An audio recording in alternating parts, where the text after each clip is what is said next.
11 lawyers failed, but a humble janitor found the solution in just 2 minutes. And what the millionaire CEO did next surprised everyone. Before we get into the story, tell us in the comments where you're watching from. And at the end, don't forget to rate this story from 0 to 10. Enjoy. Lina Morales was called in quickly to clean the floor of the meeting room, where one of the stressed-out lawyers had spilled a glass of water during the chaos. She walked in pushing her cleaning cart, wearing a faded Garfield t-shirt that made it clear she hadn't planned to be there at that hour. As she knelt to clean the small puddle in the corner, barely visible, chaos was erupting above her head. Damian Hayes, the sharp and serious CEO of Hayes & Lee, had his fingers pressed to his forehead, eyes narrowed. 11 lawyers were all talking at once, blaming each other, quoting legal cases, contradicting one another under pressure. The mood was tense. Everything centered around Clause 38B in the contract with the Renshaw Group. If they couldn't find a legal loophole, the company wouldn't just lose millions, it would lose the market's trust. And to Damian, that was even more valuable. "This is a legal bomb," one lawyer said. "The clause is locked, there's no way around it." Damian sighed, frustrated. "And to think you studied at Harvard, Yale, and Columbia, just to come here with nothing." Lina moved quietly through the back of the room, mop gliding gracefully, eyes pretending not to notice. But when she looked up at the whiteboard with the clause written out and notes scribbled around it, she said casually, "That doesn't look like a locked clause. Looks more like a structure issue." It was written backwards from the logic in Article 127 of the Federal Contract Code. The silence hit like someone had unplugged the room. 11 heads slowly turned. Damian, too. His gray eyes landed on the young woman in faded jeans, now adjusting her bucket. "How do you know that?" he asked, his tone dry. Lina turned to him without lowering her gaze. "Because I read it. It's in one of the books I have at home." "What kind of book?" "Civil and contract law. I have a whole set. A professor who used to live in my neighborhood gave them to me. I read one chapter a night after my son goes to bed." One lawyer gave a mocking cough. Another, clearly annoyed, said, "With all due respect, this is a professional setting." Lina smiled. "And what I said, was it wrong? Because if it's just about the uniform, I can wear a suit tomorrow. I accidentally bought one thinking it was a sweatshirt." Damian looked at Lina like she was a code he couldn't crack. "Did you study law?" 3 years. I was 1 year away from graduating, but life got in the way. Working became more urgent than studying, but I never stopped reading. Just didn't get the degree." He stood up slowly, walked past the other lawyers like no one else in the room existed but her. He stopped a few feet away. "Repeat what you said, in detail." Lina put the mop down and crossed her arms. Clause 38B was written with a structure that depends on the conditional paragraph in Section 14, but it goes against Article 127 of the Federal Code. That opens a door for it to be voided due to interpretive ambiguity, especially if you argue it based on the precedent Garvin v. Dakota Energy, 2019. Another silence. This time, no one coughed. Damian kept his eyes on her. For the first time in years, his face showed no judgment. It was like he was seeing something that didn't fit into the neat spreadsheets he was used to. "You read the Garvin v. Dakota case?" Twice. The defense's argument was brilliant, but I would have ended it with a different quote. I thought the final one was weak. One of the lawyers tried to interrupt. "This can't be right. The analysis was done by experts. Maybe she's just confusing some terms." Lina shrugged. "Then read it again carefully at home. It's on page 197 of Volume 2 from Professor Marchesi's series. It's a good read after dinner." Damian crossed his arms. His face showed a mix of disbelief and curiosity. For the first time all morning, he didn't look bored. He looked intrigued. "What's your name?" "Lina Morales." "Miss Lina Morales, let's talk in my office." She blinked. "But the floor's still wet." "Let the lawyers step around it," he said, turning to them. "Or is that too much to ask?" The meeting ended in silence. Lina, not quite sure if this was a punishment or a promotion, pushed her cleaning cart into the hallway with a crooked smile. Damian's office was quiet, as if even the furniture knew there was no room for unnecessary noise there. Lina came in pushing the cleaning cart but left it outside. Not because anyone told her to, but because she knew that wasn't what he wanted from her at that moment. Damien stood by the desk, holding a tablet. The screen showed a long clause full of tricky commas and bureaucratic terms. He didn't say anything right away. He just gestured for her to sit. Lena looked at the elegant chair like it was a throne from a movie. She sat slowly, adjusting her Garfield t-shirt, which looked even more out of place than a cat in court. "This clause here," Damien said at last, "was used as a model in a merger contract between two energy companies in Florida. One of our lawyers thinks it might be useful. What do you think?" Lena quickly read the first few paragraphs on the screen. Her eyes moved naturally over the words. When she finished, she leaned back and spoke calmly. "It works, if the goal is to confuse whoever reads it. This clause is nice, full of technical terms, but it hides the main point behind 5 subjunctives and 2 ambiguities. It's a trap, and not even a good one." Damien raised an eyebrow. "Explain." "Well, the phrase transfer of contractual responsibility comes before the conditional clause, which directly conflicts with Article 2 and 11 of the Civil Code. If a careful judge reads it, they'll see it as intentional omission." "You memorize articles?" "No, I understand the reasoning behind them. The number is just the address. The content is what matters." Damien looked at the woman in front of him like he was seeing a chess piece that hadn't been on the board before, and suddenly realized it was the most dangerous one in the game. "And this one?" He slid the tablet, opening a new document. "Asset protection clause in case of unilateral termination." Lena read for a few seconds and shook her head. "That's been thrown out of court at least 3 times. There's a recent case, Rowan versus Palms Trading, 2021. The side that included this clause lost because it violated the principle of good faith in contracts. The judge was clear. You can't protect assets by hiding risks in legal fine print." Damien leaned back against the desk, arms crossed. "And what if I told you 3 of my experienced lawyers approved this wording? I'd say they should read more books and fewer canned contracts." The silence in the office was broken only by the sounds of the city outside. Damien, for the first time in years, seemed unguarded, not from weakness, but from a different kind of surprise, admiration. "How do you remember so many cases?" he asked, more curious than critical. "I read everything out loud. My 6-year-old can already say jurisprudence, even though he thinks it's a cartoon character's name." Damien laughed, really laughed. It was quick, restrained, but real. "You're unexpected. I tend to have that effect, especially on deep cleaning days." He walked over to the desk and picked up a blue folder, placing it in front of her. "This is the contract we're trying to protect. If Renshaw manages to invalidate Clause 38B, they'll have an opening to void the entire agreement. That would be disastrous." Lena opened the folder and studied the pages. "You forgot to use a generic safeguard in the contract's closing section. A cautious lawyer would have added that automatically. But sometimes geniuses forget the obvious." Damien frowned. "Are you saying our lawyers are careless?" "I'm saying sometimes vanity takes the place of caution. And when that happens, the contract ends up with too much ego and not enough precaution." He looked at her, not with his usual sternness. It was almost like he was trying to figure out where all this was coming from. "You studied law but didn't finish." 3.5 years. I left because I had to choose between a diploma and milk in the fridge.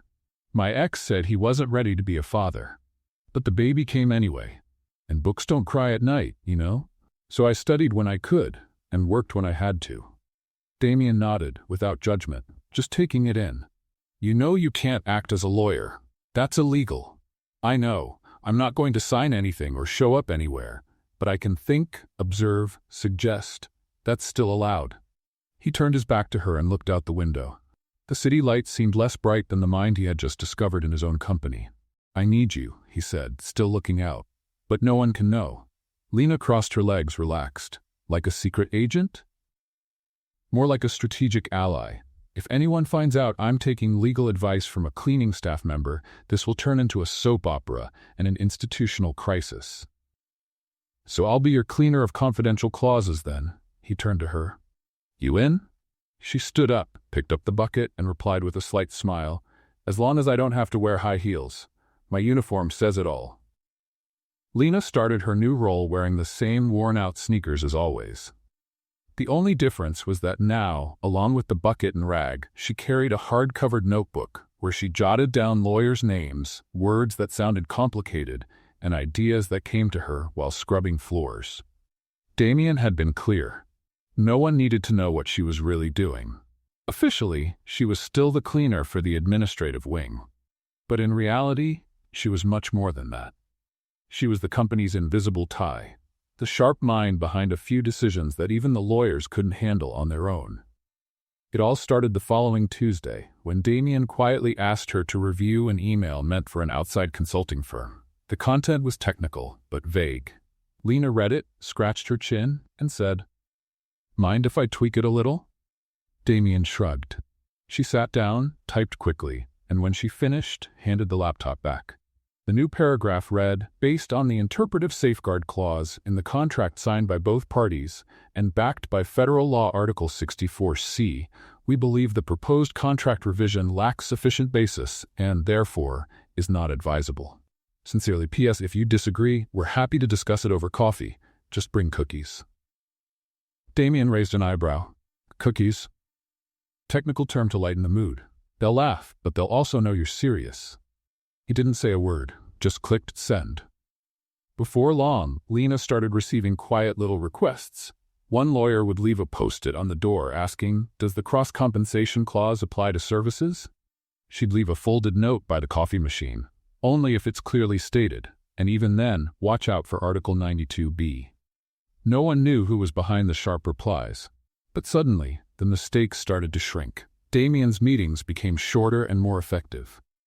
And the toughest questions stopped being asked out loud in the hallways. Instead, they started being whispered during coffee breaks.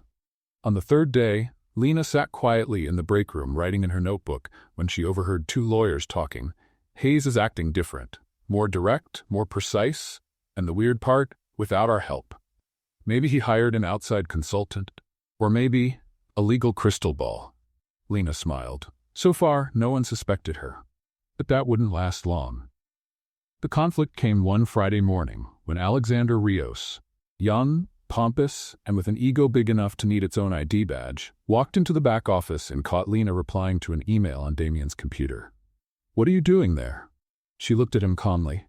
"Replying to a legal email. About a merger and a reversibility clause. Want to take a look?" He stormed over, outraged. "This is a clear violation of procedure. You're not even supposed to use this system. You're just a cleaning lady." Lena took a deep breath. There was no anger in her stance, just the steady posture of someone who refuses to be belittled. Anyone can read the law, but to understand its soul is a privilege for those who study beyond the page, she said, looking him straight in the eye.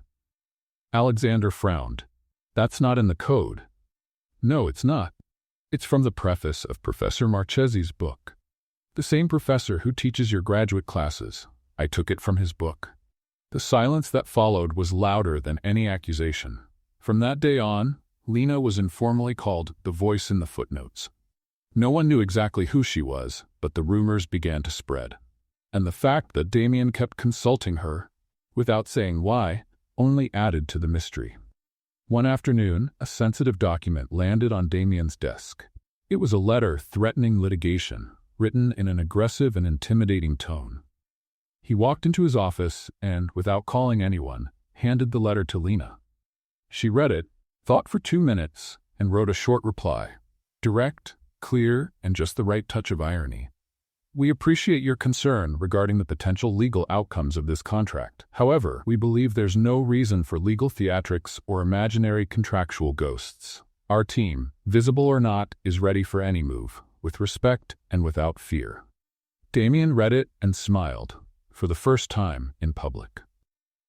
That same week, during a break, Lena walked past the meeting room where 2 interns were debating whether or not to activate a joint liability clause in a partnership agreement. "It depends on how the bond was formed," Lena said, still walking. The 2 men looked at each other. "What do you mean?" She turned back with a smile. "If the joint responsibility was set by agreement, then yes. But if it's assumed just by interpretation, you risk canceling the original intent. It's in Article 265. Good luck, gentlemen." And she walked away like she had only made a comment about the weather. Watching everything from his office, Damien did something unusual. He wrote her name down in a notebook he never used. It was like he wanted to remind himself that intelligence sometimes shows up in a faded t-shirt and an old backpack. It was almost 10 at night when Lena finished organizing the last few documents on Damien's desk. The office was quiet and dimly lit, with only the desk lamp casting a warm circle of light over the scattered papers. Outside, Chicago glowed through the large windows, but inside that room, the world had narrowed down to just two people and a conversation that hadn't started yet. Damien leaned back in his chair, watching Lena carefully fold a sheet of paper where she had written her notes about the Renshaw case. He noticed she always folded papers the same way, twice, into neat rectangles, as if each one were a letter that deserved respect. "You don't have to stay this late," he finally said, breaking the silence. "I know, but I like the office when it's empty. It's easier to think when no one's looking at me like I'm some kind of circus act." Lena put the last book into her bag and sat in the chair across from him. It wasn't the elegant armchair she used during formal meetings. It was a simple wooden chair, making her feel more present, more real. "Can I ask you something?" Damien said, leaning forward. "Sure, but if it's about case law, I charge extra after 9. He smiled, but his expression quickly turned serious.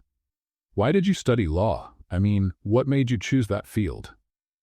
Lena took a deep breath, like she was opening a drawer she hadn't looked inside in a long time. "My father was a construction worker. He died when I was 16 in a work accident. The company he worked for tried not to pay compensation to my mom. They said he wasn't wearing safety equipment, that it was his fault. A complete lie." She paused, looking down at her hands. "My mom didn't know how to fight back. We couldn't afford a lawyer, and the few who agreed to talk to us acted like they were doing us a favor, like we should be grateful just for being heard." Damien leaned in, listening closely. "And then? Then I thought, if I knew the law, if I understood how things worked, maybe I could help her. Maybe I could help other people in the same situation. So I enrolled in college with a scholarship." "Did you win the case?" "We did. After 2 years of fighting, my mom used the money to open a small dressmaking shop in our neighborhood. It's still there. She sews party dresses for girls who want to feel like princesses." Lena smiled, though there was a soft sadness in it. "You must have been an excellent student," Damien said. "I was. Good grades, part of study groups, loved discussing cases with the professors.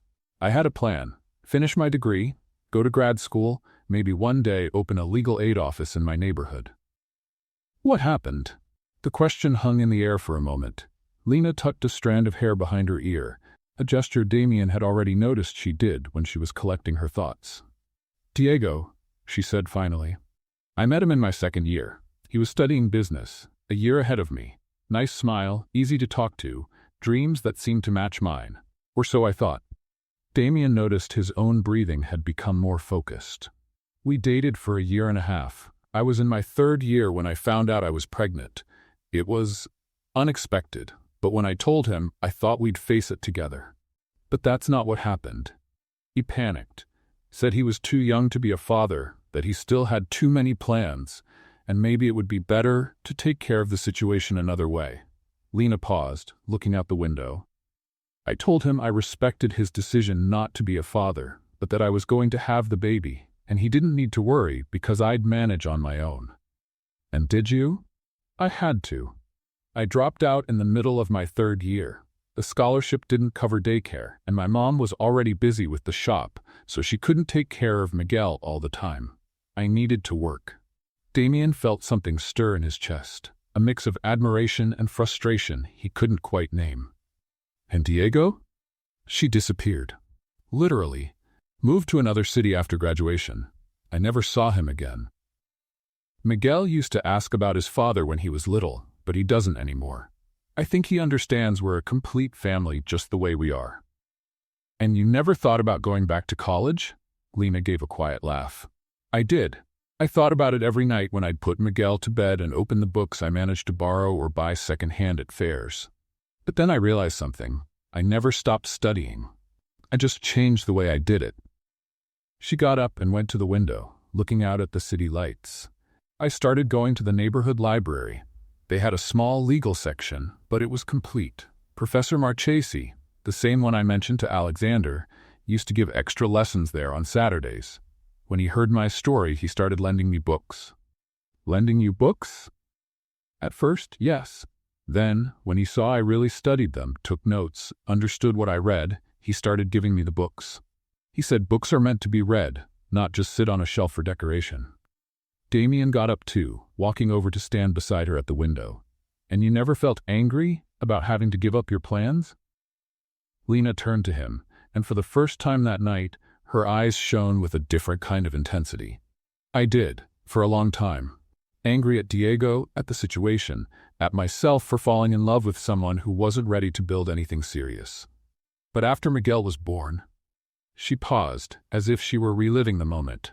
When he was born, and I held him for the first time, I understood my plans hadn't been destroyed. They just changed shape. I wouldn't be the lawyer I dreamed of being at 18, but I would be the mother I wanted to be at 20. And now? Do you regret it? Having Miguel? Never. He's the best part of me. He taught me that courage isn't about not being afraid, it's about being afraid and moving forward anyway.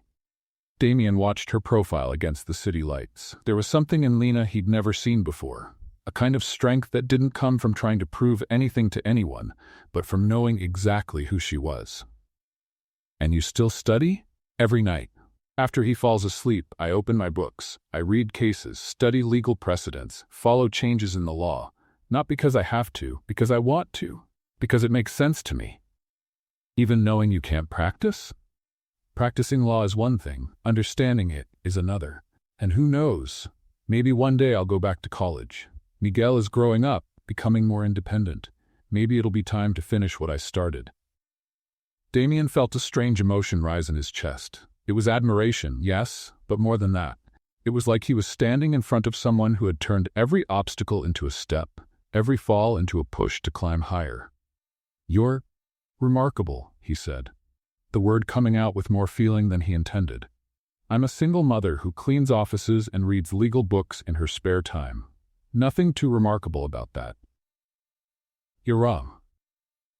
You took a situation that could have destroyed you and turned it into strength. You raised a child on your own, never stopped learning, never lost your kindness or your sense of humor. And on top of that, you solved problems that lawyers with doctorates can't figure out." Lena smiled, but there was a moist shine in her eyes. "Miguel asked me the other day if I was sad about not becoming a lawyer. Do you know what I told him?" "What?" "I told him maybe I didn't become the lawyer I dreamed of being, but I became the person I needed to be. And that was worth even more." The silence that followed was heavy with meaning. Damien watched Lena smooth her hair, pick up her bag, returning to her efficient employee mode. But something had changed in those minutes. An intimacy had formed, a mutual understanding that went beyond professional partnership.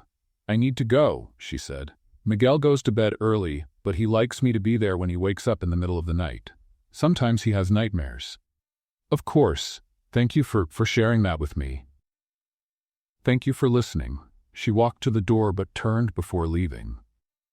"And Damien, this conversation stays between us, all right? Not because it's a secret, but because it's personal." "Of course." He left. Damien was alone in the office, looking at the chair where she'd been sitting. For the first time in years, he felt small. Not in a diminished way, but in a humble one. Like he'd just met someone who made him question everything he thought he knew about strength, determination, and worth. The next day, Damien arrived at the office earlier than usual. Not because he had urgent meetings or documents to review, but because he wanted to observe. He wanted to better understand the woman who had changed his view of intelligence and character in a single conversation. He positioned himself strategically in the break room, where he could see the main hallway. At 8:15, Lena walked in with her blue uniform and her old backpack. But Damien saw her differently now. Every move she made seemed to tell a story. Every smile she gave to coworkers showed a kindness that went beyond just being polite. He watched as she stopped to help an intern who had dropped a stack of papers. Instead of just helping to pick them up, she organized them by date and handed them back with a joke about how papers have a life of their own in law offices. The young man laughed and thanked her, clearly relieved. Later, during a meeting with the legal team, Damien caught himself wondering what Lena would say about each point being made. When one of the lawyers suggested a strategy he knew was weak, he almost murmured, "Lena would say that has a loophole in Clause 3, but held back." At lunchtime, he saw her sitting alone in the courtyard, eating a sandwich and reading a book on constitutional law. It didn't feel like a performance. She wasn't trying to impress anyone. It was real interest, genuine passion for learning. Damien realized he was feeling something he couldn't quite name. It wasn't the kind of physical attraction he'd felt for other women. It wasn't just the professional respect he had for competent colleagues. It was deeper, more complex. It was admiration mixed with curiosity, respect blended with an urge to know more, to understand how such a brilliant mind had developed in such challenging circumstances. He was fascinated by how she turned difficulty into insight, obstacles into chances to grow. By the end of the day, when the office began to empty out, Damien asked Lena to join him for a conversation. "I have something for you," he said, handing her an envelope. Lena opened it and found a check. A significant amount, enough to cover several months of expenses. "What's this?" "A bonus, for all the help you've given me, for solutions none of my lawyers could come up with." Lena looked at the check for a few seconds, then handed it back. "I can't accept this." "Why not? You deserve it. The value you bring to my work is worth far more than this." "Exactly why I can't accept it." Damien frowned, puzzled. "I don't understand." Lena sat in the same chair she'd used the night before. "If I accept this check, you'll feel like we're even, like you paid for my knowledge, for my help, and I'll feel like someone who got compensated for being useful. But that's exactly what I'm doing, compensating someone who's been helpful. No, Damien, I'm not a favor. I'm value." The words hung in the air, filled with dignity and resolve. "You don't get it," she went on. "I don't help you because I need money. I help you because I enjoy it, because it makes sense to me, because I finally get to use everything I've learned. Money would turn this into a transaction. But what we have here is a partnership." Damien put the check away, feeling both turned down and deeply impressed. "Then how can I give back?" "Keep letting me be involved. Keep trusting my judgment, and maybe, just maybe, see me as a person. Not just a cleaning lady who happens to know the law." At that moment, Damien realized what he was feeling. He was falling in love. Not with Lena's looks, not with how useful she was at work, but with her essence, her integrity, her mind, her ability to turn any situation into a chance to grow. And that scared him more than any lawsuit he had ever faced. Thursday morning began like any other at Hayes & Lee. Lena arrived right at 8, greeted the front desk staff, and made her way to the administrative floor with her cleaning cart. What she didn't know was that just a few feet away, Marcus Thompson, a second-year intern and part-time aspiring influencer, was discreetly recording a video for his TikTok channel. Marcus had been curious about the buzz around the office, rumors of a mysterious, invisible consultant who had been helping Damien Hayes with complex cases. When he saw Lena patiently explaining to two other interns the difference between a termination clause and a cancellation clause, he decided it was perfect content for his social media. "Look, it's simple," Lena said, leaning on a broom as she gestured. "A termination clause is like a breakup where you just can't agree on movies anymore. It's over, but no one did anything wrong. Now, a rescission clause? That's when one person was secretly eating all the popcorn. That's a breach of trust." The interns laughed, and one of them asked, "What if someone lied about liking horror movies just to impress the other?" "Well, my friend, that's misrepresentation. The whole agreement was based on false information. That can make the contract invalid from the beginning. Like when you find out your crush doesn't even like dogs or pizza. That's a fundamental mismatch. Relationship voided." Marcus kept recording, fascinated by how Lena explained concepts that his professors took hours to make half as clear. "And how do we know which one to use in each case?" another intern asked. "Main question, was there bad faith? If yes, it's rescission. If not, it's just termination. It's like breaking up over text or in person. Either way, it's over, but one's a little more respectful than the other." Lena grabbed the rag and got ready to head back to work, but one of the guys still had a question.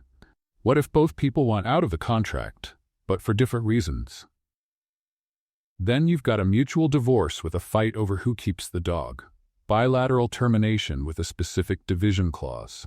Everyone takes what they brought in, but you've got to decide who keeps the shared Netflix account. The three of them burst out laughing, and Marcus ended the recording with a close-up on Lena's face as she gave a relaxed wave to the camera. Folks, you've just watched the best contract law class in history, taught by the most unlikely expert at the fanciest law firm in Chicago. Now this is what access to knowledge looks like. Marcus posted the video on TikTok at 2 p.m. with the caption, POV, the janitor at your office explains contract law better than your Harvard professor, simple law, wisdom without diplomas, legal legend. What happened next even surprised Marcus. Within 2 hours, the video had 50,000 views. After 4, it hit 200,000.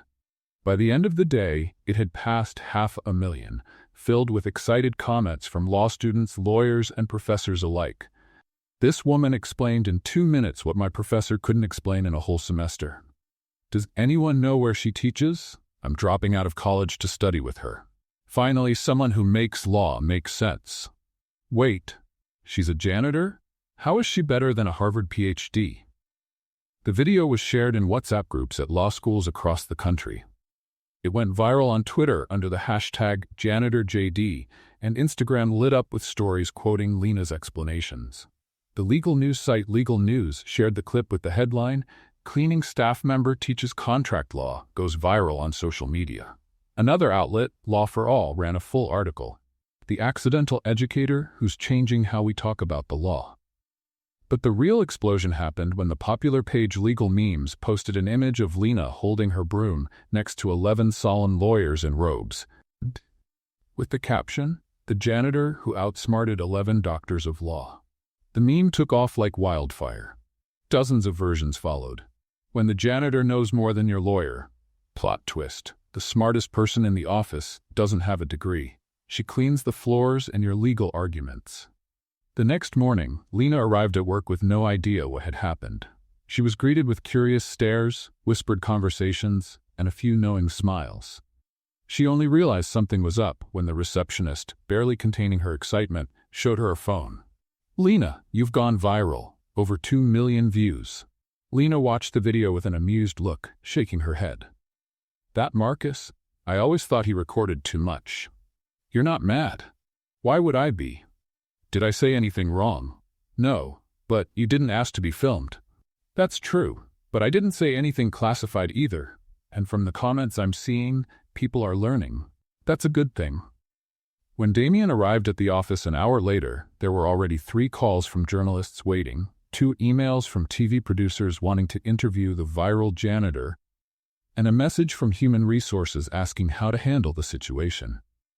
Damien called Marcus in right away. You had no right to film an employee without permission. Mr. Hayes, I didn't know it was going to go viral like that. It was just a silly video for my followers. Take the video down. Now. But sir, it's already been shared thousands of times. Even if I delete it, it won't make much difference. And, well, technically I recorded it in a public area of the office, and she didn't say anything about not wanting to be filmed. Damien took a deep breath, trying to control his irritation. He wasn't angry about Lena's success, but worried about the possible consequences. The firm could be questioned about its hiring practices, about why a cleaning staff member had such advanced legal knowledge, about the overall competence of the legal team. He called Lena in for a private talk. Lena, we need to talk about this situation. The video? I saw it. It's funny. Do you understand the implications? The press might want to talk to you, dig into your story, ask why you're not practicing law. And I'll answer with the truth. That I studied law, didn't finish because of personal reasons, but kept studying because I enjoy it. What's the problem? The problem is this could create an awkward situation for the firm. People will question our competence, ask why we rely on a cleaning staff member to solve complex cases. Lena crossed her arms, taking on a more serious tone. Damien, are you embarrassed by me? The question caught him off guard. That's not it. Then what is it? Did I share any confidential information? Break any protocol? Disrespect a client? No, but... Then let me ask you something. Would you rather have a team that pretends to know everything or someone who really understands the subject, no matter their job title? Damien was silent for a few seconds. You're right. I'm sorry. It's just, this kind of attention could complicate our partnership. Our partnership has always been complicated, Damien, since day one, and it still worked. She stood and walked to the window. You know what I think about that video? If people laugh at me, I hope they learn something in the process. How many law students do you think understood concepts that were stuck in their heads just because I used analogies with relationships and Netflix? Probably a lot. Then the video served a purpose, and if it causes any problems for the firm, we'll deal with them. But I'm not going to hide just because people found out intelligence doesn't come with a diploma. Damien watched her, once again impressed by her ability to turn a potentially messy situation into an opportunity for reflection. You're not afraid of being judged? Damien, I'm a single mother, a cleaner, who studies law in her breaks. If I were afraid of judgment, I wouldn't even leave the house. What matters to me is, am I doing something useful? Am I helping someone? Am I being true to myself? And are you? I am. So let the memes come, the interviews, the questions. I'll answer everything as naturally as I explain contract clauses. That afternoon, when 3 more news outlets reached out wanting to interview the cleaner who became a phenomenon, Damien didn't try to block them. Instead, he asked Lena if she needed anything. Just promise me one thing, she said. What? If any journalist asks about my boss, tell them he's the smartest person I know, because it's true, and because intelligence recognizes intelligence. It was official. Damien was completely in love. The case Renshaw versus Hayes and Lee was scheduled for Monday at 9 in the morning in the Chicago Superior Court. It was the kind of trial that would determine not only the firm's financial future, but also its reputation in the market. $60 million at stake, plus the credibility Damien had built over 15 years of work. On the Friday before, the tension in the office was palpable. The lawyers reviewed arguments, checked precedents, and exchanged nervous looks in the hallways. Everyone knew the defense strategy hinged on a complex interpretation of Clause 38B, the very clause Lena had flagged as problematic weeks before. Damien was in his office, surrounded by stacks of documents and 3 senior attorneys who looked more anxious than confident. The argument is solid, said Robert Chen, the most experienced on the team. But the prosecution will go after our interpretation of the safeguard clause. And if they cite the Morrison versus Atlantic precedent, asked Sarah, second in command, our defense will be weakened. Damien rubbed his temples.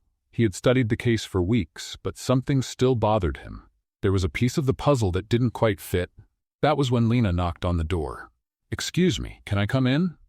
Of course. She was carrying a tray with coffee and a folder under her arm. I brought you some coffee, and, well, I heard you talking about Morrison versus Atlantic.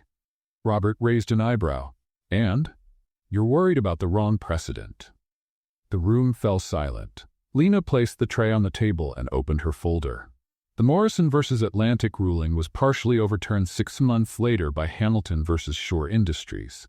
The interpretation you're worried about is no longer valid. Sarah quickly flipped through her documents. That's not in our research. That's because it was published in a lesser-known journal, not the major law reviews. But it completely changed the legal precedent. What you should be watching out for is Nelson versus Phoenix Corp. from 2 months ago. Damien leaned forward. Explain.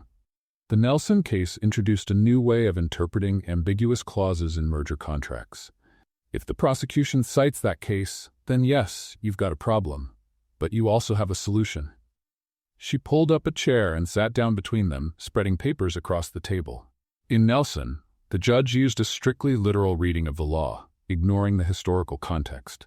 But there's an older case, Fitzgerald versus Morgan Steele, from 1987, that perfectly fits our situation. Over the next 2 hours, Lena completely restructured the defense strategy. She didn't just point out weaknesses in their original arguments. She built a solid new approach, based on precedents the other lawyers weren't even aware of. You should be the one in court on Monday, Robert said, clearly impressed. I can't, and I won't. Why not? Because that's not where I belong. I belong here. helping you get ready. Damien's gonna shine in that courtroom, and you'll all see why he's one of the best attorneys in Chicago. On Sunday night, Damien called Lena. I'm nervous. Nervous or insecure? What's the difference? Nervous means you know you're prepared, but your heart's still racing. Insecure means you're not sure you're up to it. Then I'm nervous. Good. That means you care about the outcome. Now tell me, what's the central point of our argument? For 40 minutes, Lena had him go over the key points again, tested his responses to possible questions, and reminded him of the crucial precedents. By the time they hung up, Damien felt confident for the first time in weeks. On Monday morning, the courtroom was packed. Journalists, law students, and curious spectators, all drawn in by the attention surrounding the viral janitor case, filled every available seat. Lena sat quietly at the back, wearing a simple blouse and jeans. Damien started strong. His opening argument was clear, persuasive, and well-structured. He cited the precedents Lena had recommended and laid out a solid line of reasoning. For 40 minutes, he completely owned the courtroom. But then the prosecution struck back. Your Honor, said the prosecutor, a well-dressed woman in her 50s, the defense relies on a questionable interpretation of Fitzgerald versus Morgan Steele. I'd like to point out that this precedent was partially modified by the recent ruling in Torres versus Infinity Holdings. Damien felt the blood drain from his face. Torres versus Infinity Holdings. He didn't know that case. It hadn't come up in his research. Lena hadn't mentioned it. The change introduced by Torres versus Infinity, the prosecutor continued, clearly states that in merger contracts with ambiguous clauses, the interpretation must favor the party that did not draft the original document. The judge leaned in, clearly interested. Damien knew he had to respond, but he had no idea how to counter a precedent he'd never seen before. His team looked just as lost. Mr. Hayes, the judge said, would you like to respond to the precedent raised by the prosecution? Damien stood up, but his mind was blank. He looked through his papers, searching for anything he could use, but found nothing. Then he heard a soft voice behind him. Article 127, paragraph 3. Partial, not full, modification. It was Lena. She had stood up and, speaking just loud enough for him to hear, gave him exactly what he needed. Damien took a deep breath and turned to the judge. Your Honor, with all due respect to the prosecution, it's important to clarify that Torres versus Infinity Holdings introduced only a partial modification to the Fitzgerald versus Morgan Steele precedent, not a full repeal. He began walking through the courtroom again, confidence returning. Article 127, paragraph 3 states that partial changes to precedents should only apply to the specific aspects questioned in the new ruling, Lena explained. In Torres versus Infinity, the core issue was how to interpret clauses in hostile takeovers, not friendly mergers like the one we're discussing today. The prosecutor frowned, clearly not expecting that answer. Also, Damien continued, the judge in Torres versus Infinity made it very clear that his decision wasn't meant to apply broadly to all types of mergers, only to those involving coercion or major information imbalance. The judge nodded, following the logic. In our case, we have a friendly merger with full information shared between both sides, documented over 8 months of negotiations. So Torres versus Infinity doesn't apply. The original interpretation from Fitzgerald versus Morgan Steele still stands, valid and relevant. The courtroom fell quiet, broken only by the sound of the judge tapping his pen on the desk. Mr. Hayes, your argument is consistent and well supported. The objection is overruled. 2 hours later, Damien had won the case. The decision was unanimous. Clause 38B was valid, the contract remained in effect, and Hayes and Lee kept not only the $60 million at stake, but also their reputation. Back at the office, everyone was celebrating. But before anything else, Damien went looking for Lena. I need to talk to you. They met in his office, away from the congratulations and toasts happening downstairs. How did you know about Torres versus Infinity? I looked it up last night. When you told me you were nervous, I figured I'd check if any recent cases could cause problems for our strategy. I found 3, including that one. And why didn't you tell me before? Because you were already under pressure, and I knew that if it came up, you'd be able to handle it with the right info in the moment. Damien sat on the edge of his desk. Lena, you saved my career today. You saved your own career. I just whispered a tip. No, it was much more than that. You've been helping me from day one. He stepped closer. I want to make it official. Will you be my personal assistant and lead legal advisor? Full salary, full benefits, and the recognition you deserve? Lena's eyes welled up. Are you serious? Completely. This isn't a favor. This isn't charity. It's respect for your professional value. I accept. They hugged. It was a professional hug, but it lasted a few seconds longer than it needed to. That evening, Damien organized a celebration dinner at Rosewood, one of Chicago's most elegant restaurants. The entire legal team was there, along with several important clients. When Lena arrived, Damien almost didn't recognize her. She wore a simple navy blue dress, elegant but understated, and her hair, usually tied back, was loose. She looked beautiful, but still completely herself. During the dinner, she spoke with ease about legal cases, made people laugh with her creative analogies, and carried herself with a quiet confidence that had nothing to do with her clothes or shoes. Damien couldn't take his eyes off her all night. The way she gestured while explaining a point, the way she smiled when someone asked a smart question, the way she treated everyone, from the waiter to the top partners, with the same warmth and respect. At the end of the night, as the group began to leave, Damien offered to drive Lena home. You don't need to. I can call an Uber. I insist. After everything you've done for me, it's the least I can do.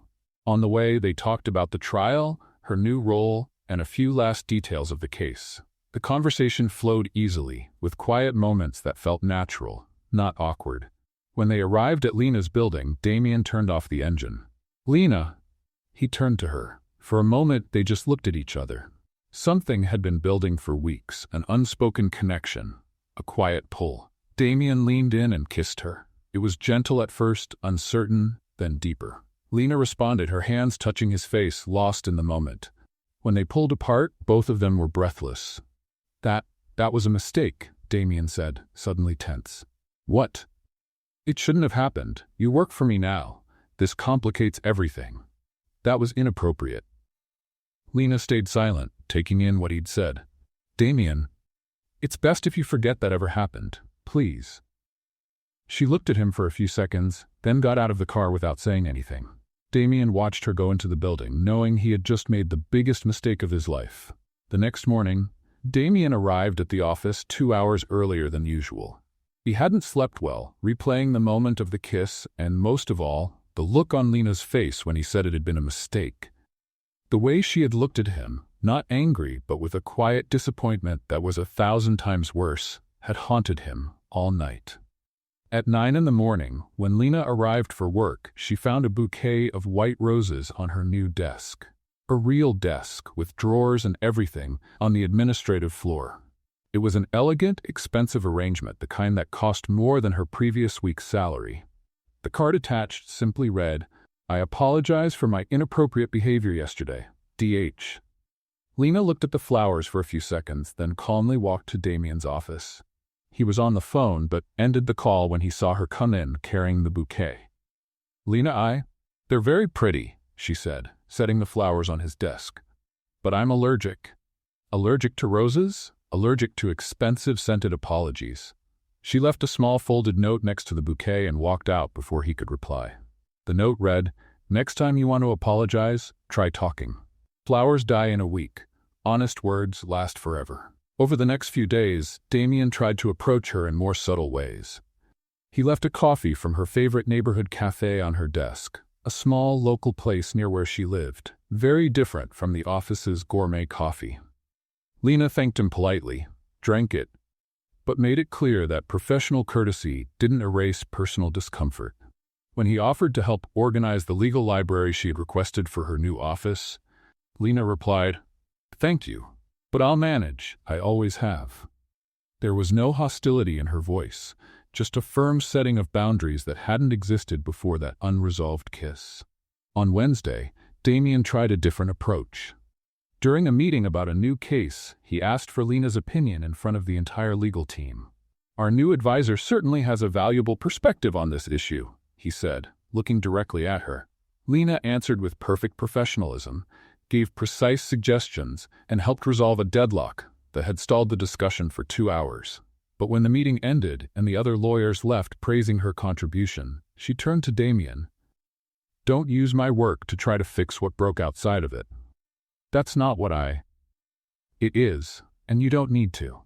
My work speaks for itself. It always has. I don't need you to validate me professionally to make up for what happened personally." On Thursday, Damien left a book on her desk, New Precedents in Contract Law, a collection released just the week before. It was exactly the kind of reading he knew she'd love. Lena flipped through it, clearly interested in the content, but returned it at the end of the day with a post-it. "Thanks for the loan. I've already ordered my own copy." On Friday, when Damien tried to start a conversation about a case they were reviewing together, Lena gently interrupted. "Damien, can we set some rules?" "Of course. First, my work stays excellent because I love what I do, not because you need me. Second, our professional partnership is solid and will stay that way. Third, what happened in the parking lot stays in the parking lot. And the fourth rule? Stop trying to make up for what you said with small gestures. If you really believe it was a mistake, then it was. That's it. Let's move on." Damien nodded, but there was something in his eyes that Lena chose not to interpret.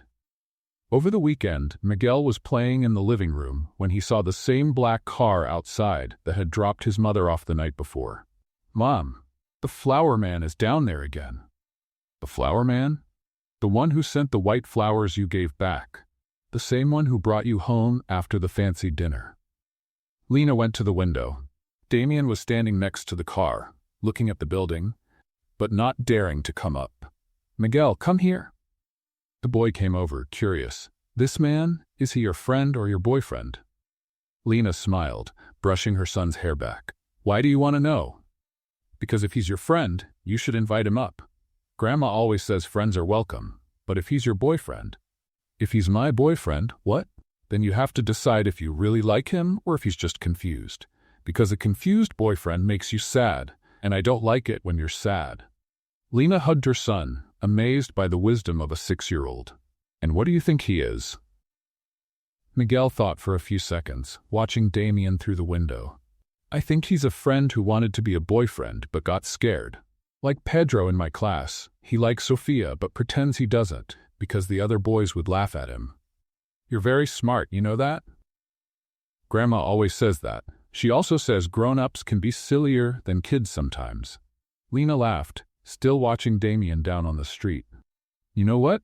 Your grandma's right." Damien stayed out on the sidewalk for another 10 minutes, then got in his car and drove off. Lena stood at the window, thinking about her son's words and about the complex feelings she wasn't quite sure how to name. Miguel, who had gone back to his toys, called from the living room. "Mom, if he comes back tomorrow, can I talk to him? Grown-ups who are confused sometimes need help from kids." Lena shook her head, smiling. Her son was right. Adults often make simple things way too complicated.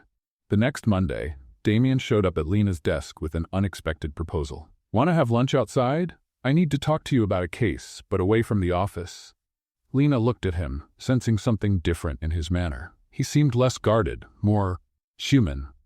"What kind of case?" "The kind that can't be solved with case law." They went to a small cafe downtown, far from the upscale restaurants Damien usually went to. It was a simple place, with worn wooden tables and a handwritten menu on a chalkboard. The kind of place where Lena felt at ease. Damien ordered a sandwich he'd barely touched. Lena ate her salad while watching him fidget with a napkin.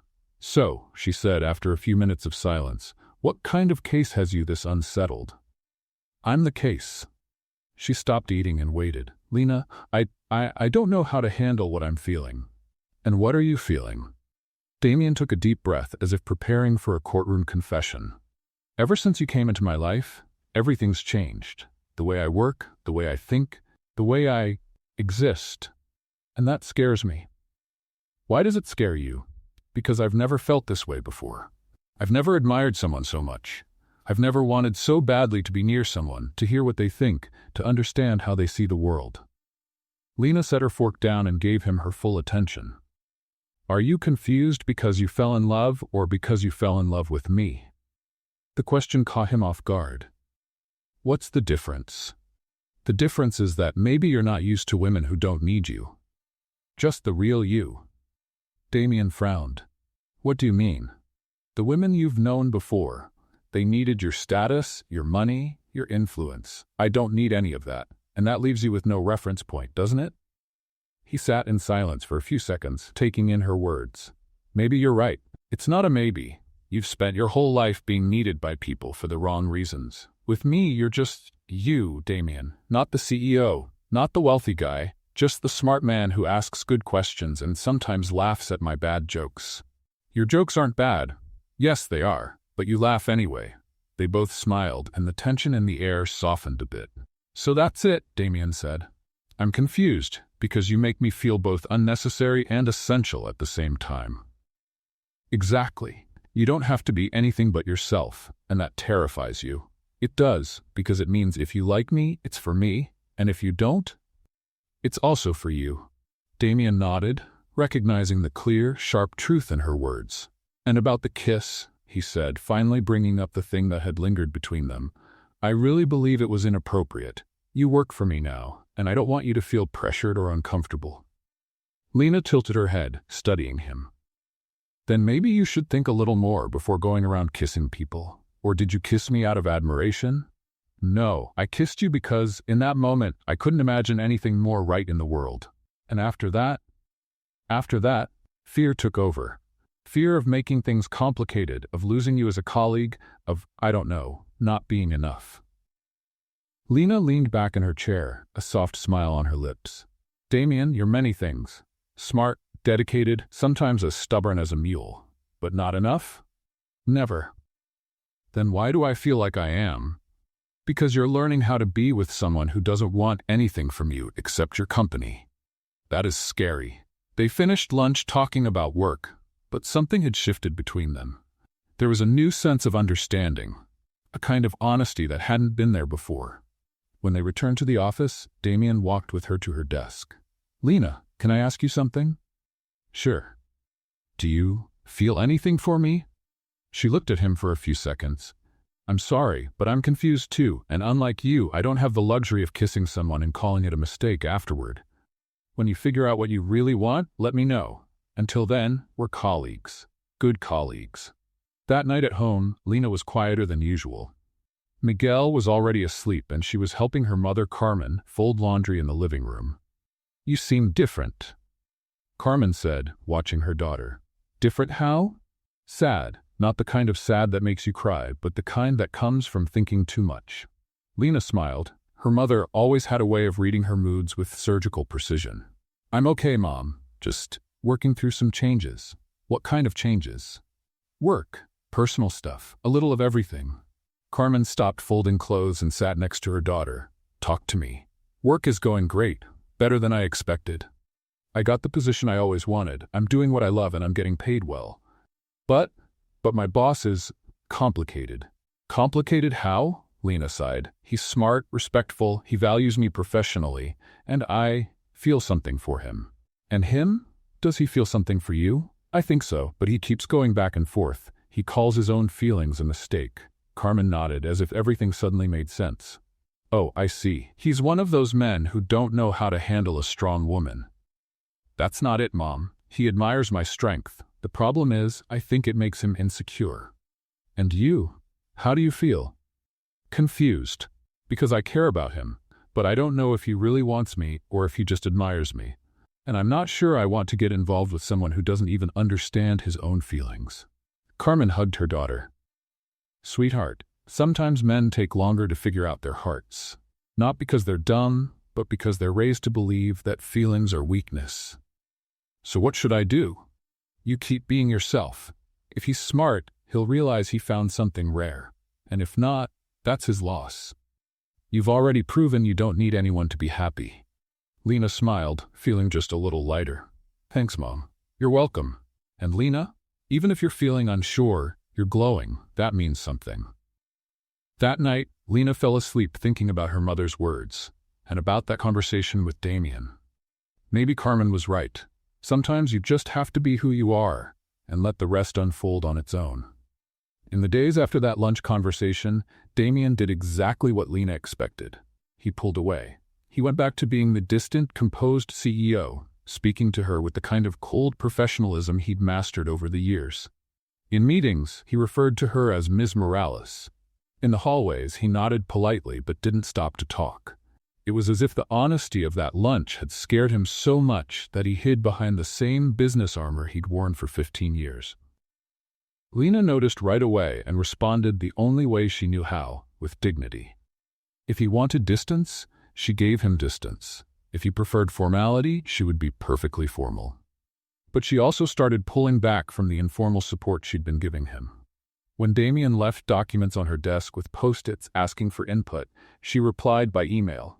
Technically sound, detailed, but without the playful comments she used to add.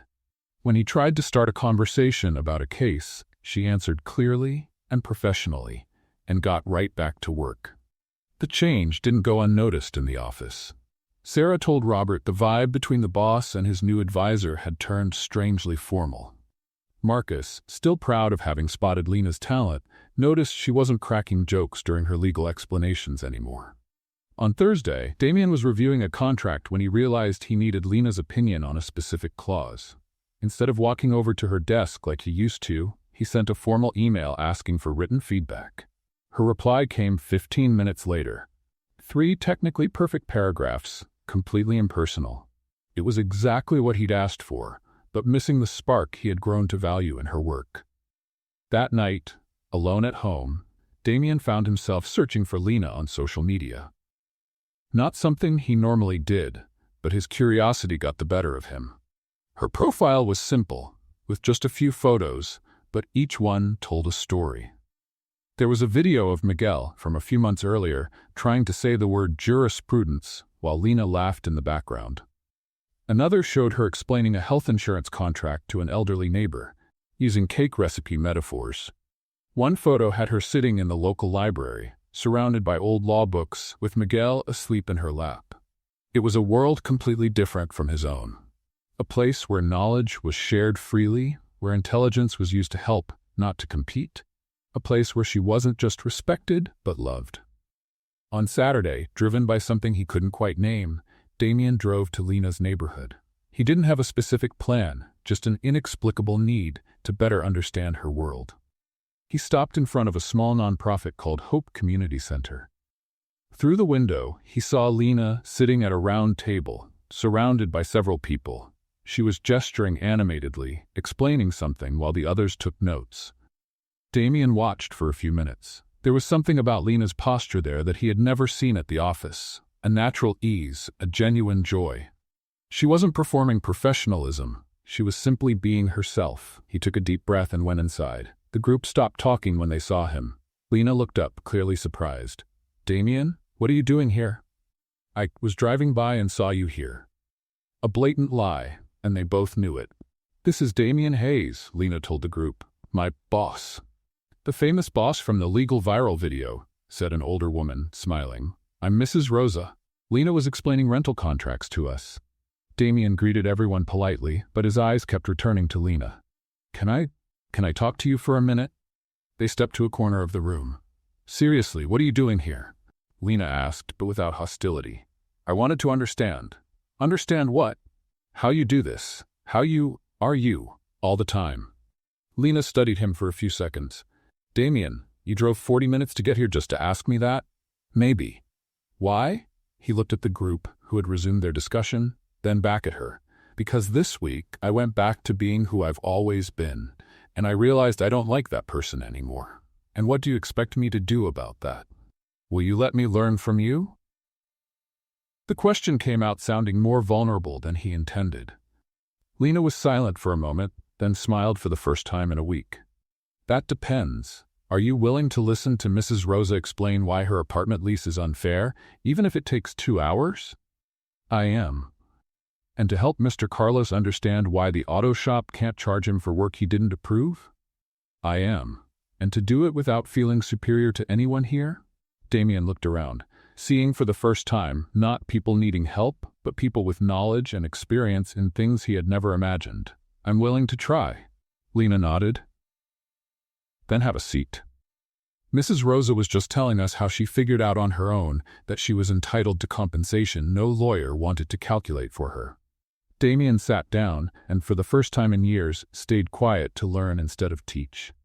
For the next 2 hours, he listened to stories that made him rethink everything he thought he knew about justice, intelligence, and human worth. When they left, Lena asked, "So, did you learn anything?" "I learned that you're not just intelligent, you're wise. And there's a big difference between the two." "What's the difference?" "Intelligence solves problems. Wisdom changes people." For the first time in weeks, they smiled at each other, without any walls between them. The following Wednesday, Lena casually mentioned she'd be giving a talk at the community center on consumer rights for everyone. It was part of a project she'd been running for 2 years, teaching basic legal knowledge to people who couldn't afford lawyers. "Can I come?" Damien asked, surprising himself with how natural it sounded. "Won't you find it boring?" "On the contrary, I think I need to see what real advocacy looks like." On Saturday afternoon, the small auditorium at the community center was packed. About 40 people filled the plastic chairs, from young mothers with babies on their laps to retired men with notebooks in hand. Damien sat in the back, watching. Lena walked onto the small improvised stage with a natural ease he'd never seen in the corporate setting. She wore jeans and a simple blouse, her hair loose, without any of the polished touches that characterized the business presentations he was used to. "Good afternoon, everyone," she began with a genuine smile. "Today we're going to talk about something everyone should know: how not to get tricked when you buy something." Laughter rippled through the crowd. "First, let's agree on something. Everyone here has been tricked at least once. I have, you have, even that well-dressed gentleman in the back," she gestured discreetly toward Damien, "has probably been tricked." More laughter followed, and Damien felt included, not singled out. The difference is, when that happens to someone with money, they hire a lawyer.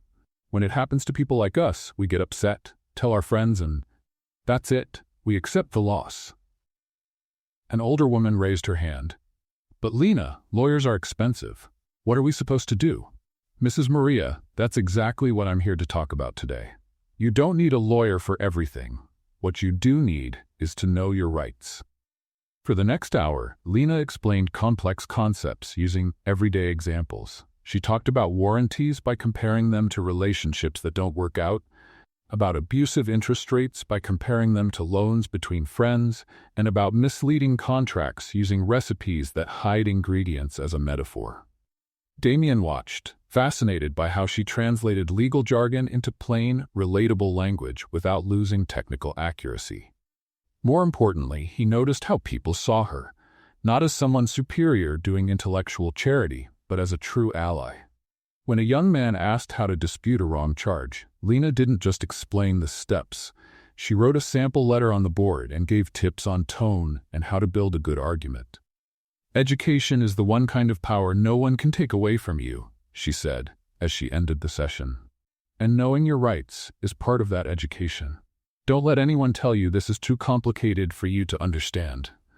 If I could learn while cleaning offices and reading borrowed books, you can too." The audience broke into applause. Several people came up afterward to ask specific questions, thank her, or just talk. Damien watched as Lena gave each person the same attention and respect, no matter how big or small their question was. An elderly woman held Lena's hands and said, "Sweetheart, you're an angel in our lives. Without you, I never would have solved that problem with the phone company." "Mrs. Conceição, you solved it. I just showed you the way." When the crowd finally thinned out, Damien stepped closer. "That was incredible. It was just a basic talk." "No, it was so much more than that." They walked to the parking lot in silence. Damien seemed deep in thought. "Can I ask you something?" he said finally. "Of course. How do you manage to be so important in people's lives without even realizing it?" Lena stopped walking. "Damien, I'm not important. I'm just sharing what I know." "That's exactly it. You don't hold on to knowledge to have power over people. You use knowledge to give people power." He looked at her with a mix of admiration and something close to sadness. "You're everything I wanted to be and never could." "What do you mean?" "I spent my whole life collecting knowledge to stand out, to be better than others. You use yours to lift people up. It's the complete opposite of everything I've built." Lena gently touched his arm. "Damien, It's not too late to change how you use what you know. You think so? I'm sure of it. At that moment, Miguel came running out of the community center, followed by Carmen. Mom, you were amazing, the boy shouted, throwing himself into Lena's arms. Miguel, this is Damien. Damien, my son Miguel, and my mother Carmen. Miguel looked at Damien with curious eyes. You're the guy with the black car, the one who's always confused. Miguel, Lena scolded, embarrassed. Damien laughed. Yeah, that's me, the confused one. Carmen held out her hand with a warm smile. Nice to meet you, Damien. Lena talks a lot about you. I hope it's good things. It is. She says you're very smart, but that you still need to learn how to trust your feelings more. Lena blushed. Mom, what? It's true. Carmen turned to Damien. Can I give you a piece of advice, son? Please. My daughter's not complicated. She just won't accept being treated like a second choice. If you like her, be brave enough to admit it. If you don't, be honest enough to let her move on. Damien nodded, touched by Carmen's gentle honesty. Thank you for the advice, Mrs. Carmen. You're welcome. And now you're both having dinner with us. I made lasagna for an army, and I won't take no for an answer. Miguel grabbed Damien's hand. Do you like lasagna? Grandma makes the best in the world. Damien looked at Lena, who gave a little shrug and a smile. Looks like your evening is all planned out. Looks like it. And for the first time in years, Damien felt truly at home. Dinner at Carmen's had changed everything. Not just for Damien and Lena, but in how they related to each other. In the weeks that followed, they went back to working together as naturally as before. But something had shifted. There was a new sense of honesty between them. Every conversation felt deeper. Every silence carried more meaning. Damien had started going to the community center regularly, not as a guest, but as a volunteer. He discovered that teaching business contracts to small neighborhood entrepreneurs was more fulfilling than closing any multi-million-dollar deal. And Lena watched that transformation with a mix of pride and something she could finally admit to herself. Love. The annual Hayes and Lee event was scheduled for Friday. It was a tradition, an elegant evening where clients, partners, and employees gathered to celebrate the year's achievements. Damien always gave the main speech, a technical summary of the firm's wins and milestones. But this time would be different. That morning, he went looking for Lena. I need you to be there tonight. I always help organize the events. Of course I'll be there. No, I need you there as you, as Lena, not as an employee. She looked at him, puzzled. What are you planning? Something I should have done a long time ago. That evening, the main hall of Hayes and Lee had been transformed. Golden lights, elegant arrangements, soft music. About 200 people mingled, sipping cocktails and chatting. Lena arrived in a simple but elegant black dress she'd bought just for the occasion. She carried a small clutch and a nervous smile. Miguel was at home with Carmen after making his mom promise she'd tell him all about the party the next day. You look beautiful, Damien said when he saw her, and for the first time, she didn't take it as a professional courtesy. You look very sharp, too. He wore a perfect black tux, but there was something different about his posture, less rigid, more human. During the cocktail hour, Lena chatted easily with clients and coworkers. Several recognized her as the viral cleaning lady, and she answered the jokes with humor and grace.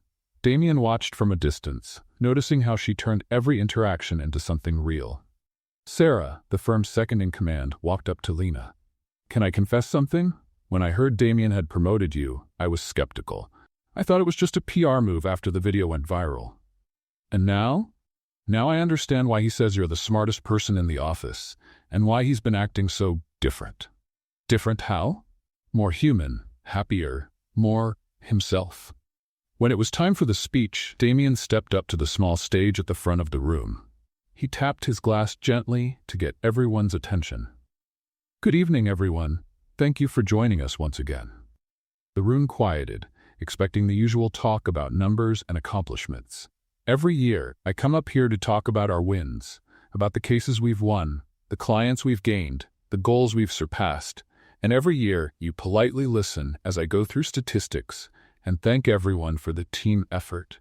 A few soft chuckles rippled through the room. This year is different.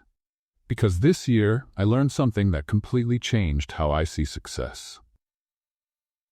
Damien found Lena in the crowd. She stood near the side wall, holding a wine glass she'd barely touched. I learned that intelligence isn't about degrees. Leadership isn't about hierarchy. And value isn't about price. Curious murmurs began to stir.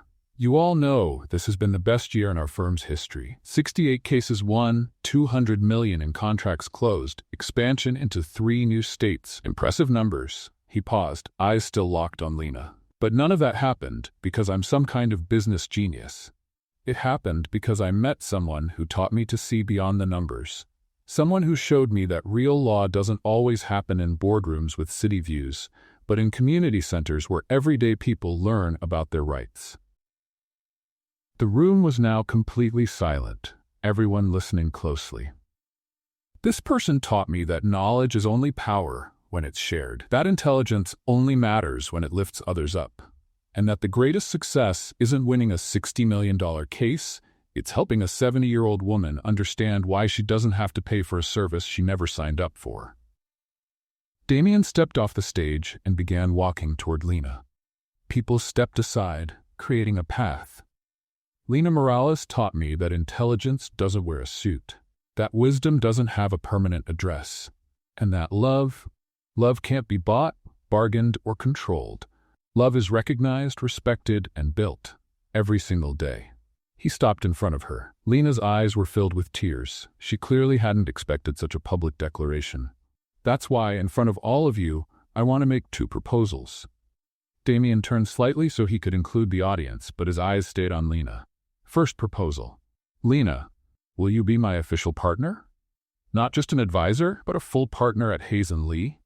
With a share of the profits, voting rights on major decisions, and responsibility for the social projects we want to start? The room went completely silent. Lena nodded. 2 moved to speak. Second proposal. And this one is the most important. Will you be my wife? This time, the silence was broken by a few audible sighs from the audience. Lena looked around at all the smiling, expectant faces, then turned back to Damien. Are you sure? Because there's no going back from this. I'm more sure about this than any contract I've ever signed.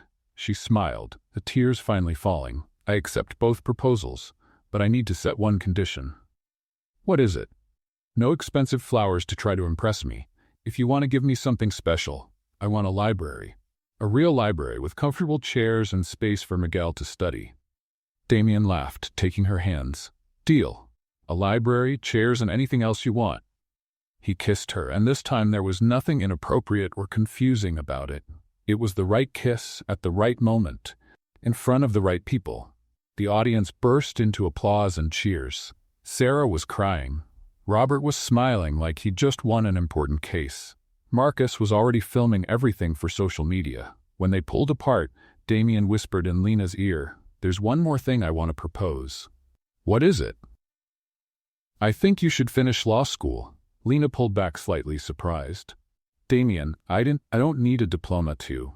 It's not about needing it.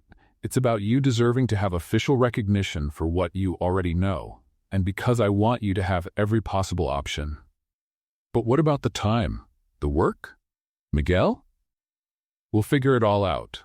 Your mother can help more with Miguel. You can study whenever works best. And if you need to reduce your workload, we'll do it. What matters is that you finish what you started. Lena thought for a few seconds. Law school had been a dream cut short 6 years earlier. The idea of finally earning that degree had always felt too far away to be realistic. Do you really think I should? I think you should do what feels right. But I also think you deserve the choice. And if I agree, do you promise not to rush me or make it easier for me? I promise. You'll earn that degree the same way you've done everything in life, with hard work, intelligence, and determination. Lena smiled. Then I accept. I'll finish law school. Even knowing it will be a lot, working, studying, taking care of Miguel, I've done harder things, and this time, I won't be doing it alone. Damien kissed her again, and for the first time in years, Lena felt that all of her dreams weren't just possible. They were inevitable. The following Monday, she was on the phone with the law school's office, asking about the process to re-enroll. Carmen had immediately offered to help more with Miguel, saying it was time for her daughter to finish what she started properly. And for the first time, Lena realized that having a partner didn't mean depending on someone. It meant building a life together where both their dreams had room to grow. 6 months later, at the same community center where Damien had learned the true meaning of justice, the most unusual wedding Chicago had ever seen was taking place. The decorations didn't come from a fancy magazine. They were made by Carmen's loving hands, who organized a group of neighbors to turn the small auditorium into something magical. Flowers from Mrs. Rose's garden, fabrics borrowed from the local seamstress, lights rigged up by the neighborhood electricians. Every detail was full of history and care.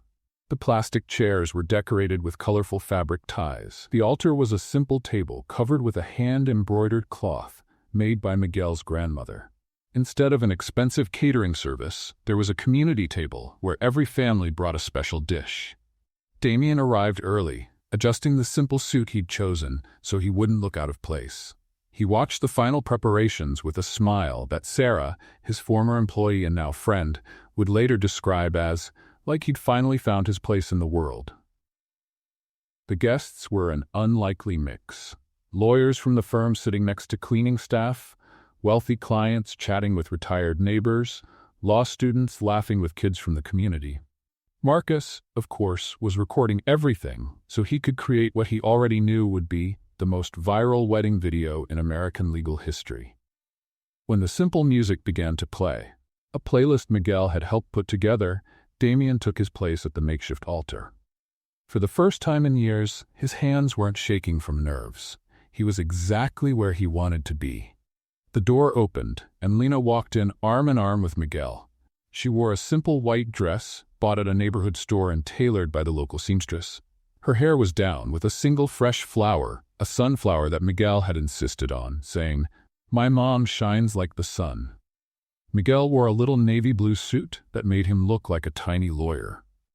He carried a pillow with the rings, walking with a serious expression that made the whole crowd laugh through their tears. Damien watched Lena walk toward him and finally understood the meaning of the word home. It wasn't a place, it was a person. It was this woman who had changed his entire life with wisdom, humor, and a kind of generosity he was still learning to match. When she reached the altar, Miguel handed the rings to the officiant. Professor Marchesi, the same man who had lent Lena her first legal books years ago. Before the traditional vows, Lena said, catching everyone by surprise, "I'd like to say a few words." She turned to the crowd holding Damien's hands. "For a long time, people knew me as the cleaning lady who knew the law. And that's fine. I really do clean things. But over the years I realized I didn't just clean floors." Her voice was steady, full of quiet emotion. "I cleaned away judgments. My own judgments about what I could or couldn't achieve. Other people's judgments about what it means to be smart, successful, worthy." She looked at Damien. "And I helped someone very special clean away his judgments too, about what it means to lead, to love, and to be truly happy." Carmen was quietly crying in the front row. Mrs. Rosa waved her handkerchief.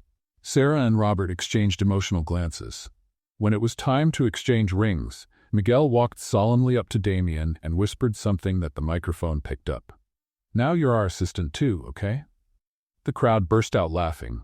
Damien knelt down to meet him eye to eye. "I accept the job.